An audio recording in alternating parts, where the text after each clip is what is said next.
Tous les êtres humains naissent libres et égaux en dignité et en droit.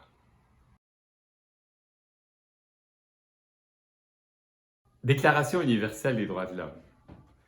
L'Assemblée générale proclame la présente Déclaration universelle des droits de l'homme comme l'idéal commun à atteindre par tous les peuples et par toutes les nations, afin que tous les individus et tous les organes de la société, ayant constamment cette déclaration à l'esprit, s'efforcent, tant par l'enseignement et l'éducation, de développer le respect des droits et libertés et d'en assurer, par des mesures progressives d'ordre national et international, la reconnaissance et l'application universelle et effective, tant parmi les populations des États membres eux-mêmes que parmi celles des territoires placés sous leur juridiction.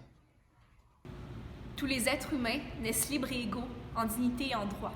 Ils sont doués de conscience et de raison et doivent agir les uns envers les autres dans un esprit de fraternité.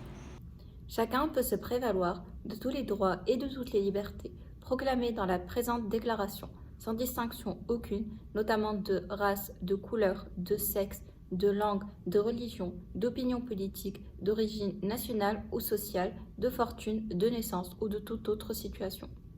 De plus, il ne sera fait aucune distinction fondée sur le statut politique, juridique ou international du pays ou du territoire dont une personne est ressortissante, que ce pays ou territoire soit indépendant, sous tutelle, non autonome ou soumis à une limitation quelconque de souveraineté. Tout individu a droit à la vie, à la liberté et à la sûreté de sa personne. Nul ne sera tenu en esclavage ni en servitude. L'esclavage et la traite des esclaves sont interdits sous toutes leurs formes. Nul ne sera soumis à la torture ni à des peines ou traitements cruels, inhumains ou dégradants. Chacun a le droit à la reconnaissance en tout lieu de sa personnalité juridique. Tous sont égaux devant la loi et ont droit sans distinction à une égale protection de la loi. Tous ont droit à une protection égale contre toute discrimination qui violerait la présente déclaration et contre toute provocation à une telle discrimination. Toute personne a droit à un recours effectif devant les juridictions nationales compétentes contre les actes violant les droits fondamentaux qui lui sont reconnus par la Constitution ou par la loi. Nul ne peut être arbitrairement arrêté, détenu ou exilé. Toute personne a droit, en pleine égalité, à ce que sa cause soit entendue équitablement et publiquement par un tribunal indépendant et impartial qui décidera soit de ses droits et obligations, soit du bien fondé de toute accusation en matière pénale dirigée contre elle. Toute personne accusée d'un acte délictueux est présumée innocente jusqu'à ce que sa culpabilité ait été légalement établie au cours d'un procès public où toutes les garanties nécessaires à sa défense lui auront été assurées. Nul ne sera condamné pour des actions ou omissions qui, au moment où elles ont été commises, ne constituaient pas un acte délictueux d'après le droit national ou international. De même, il ne sera infligé aucune peine plus forte que celle qui était applicable au moment où l'acte délictueux a été commis. Nul ne sera l'objet d'émissions arbitraires dans sa vie privée, sa famille, son domicile ou sa correspondance, ni d'atteinte à son honneur et à sa réputation. Toute personne a droit à la protection de la loi contre de telles émissions ou de telles atteintes. Le 13, alinéa 1. Toute personne a le droit de circuler librement et de choisir sa résidence à l'intérieur d'un État. Alinéa 2. Toute personne a le droit de quitter tout pays, y compris le sien, et de revenir dans son pays. Devant la persécution, toute personne a le droit de chercher asile et de bénéficier de l'asile en d'autres pays. Ce droit ne peut être invoqué dans le cas de poursuites réellement fondées sur un crime de droit commun ou sur des agissements contraires aux buts et aux principes des Nations Unies. Tout individu a droit à une nationalité. Nul ne peut être arbitrairement privé de sa nationalité ni du droit de changer de nationalité. À partir de l'âge nubile, l'homme et la femme, sans aucune restriction quant à la race, la nationalité ou la religion, ont le droit de se marier et de fonder une famille. Ils ont des droits égaux au regard du mariage, durant le mariage et à sa dissolution. Le mariage ne peut être conclu qu'avec le libre et plein consentement des époux et des épouses. La famille est l'élément naturel et fondamental de la société et a droit à la protection de la société et de l'État. Toute personne, aussi bien seule qu'en collectivité, a droit à la propriété. Nul ne peut être privé arbitrairement de sa propriété. Toute personne a droit à la liberté de pensée, de conscience et de religion. Ce droit implique la liberté de changer de religion ou de conviction, ainsi que la liberté de manifester sa religion ou sa conviction seul ou en commun, tant en public qu'en privé, par l'enseignement, les pratiques, le culte et l'accomplissement des rites. Tout individu a droit à la liberté d'opinion et d'expression, ce qui implique le droit de ne pas être inquiété pour ses opinions et celui de chercher, de recevoir et de répandre, sans considération de frontières, les informations et les idées par quelque moyen d'expression que ce soit. Toute personne a droit à la liberté de réunion et d'association pacifique. Nul ne peut être obligé de faire partie d'une association.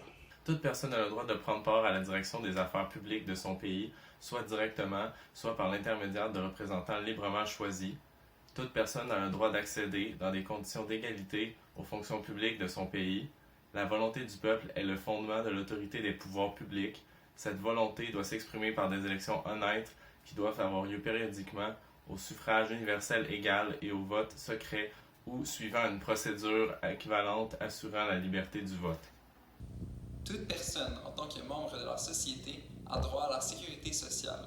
Elle est fondée à obtenir la satisfaction des droits économiques, sociaux et culturels indispensables à sa dignité et au développement de sa personnalité grâce à l'effort national et à la coopération internationale compte tenu de l'organisation et des ressources de chaque pays. Toute personne a droit au travail, au libre choix de son travail, à des conditions équitables et satisfaisantes de travail et à la protection contre le chômage. Tous ont droit, sans aucune discrimination, à un salaire égal pour un travail égal. Quiconque travaille a droit à une rémunération équitable et satisfaisante, lui assurant à lui ainsi qu'à sa famille une existence conforme à la dignité humaine et complétée s'il y a lieu par tout autre moyen de protection sociale.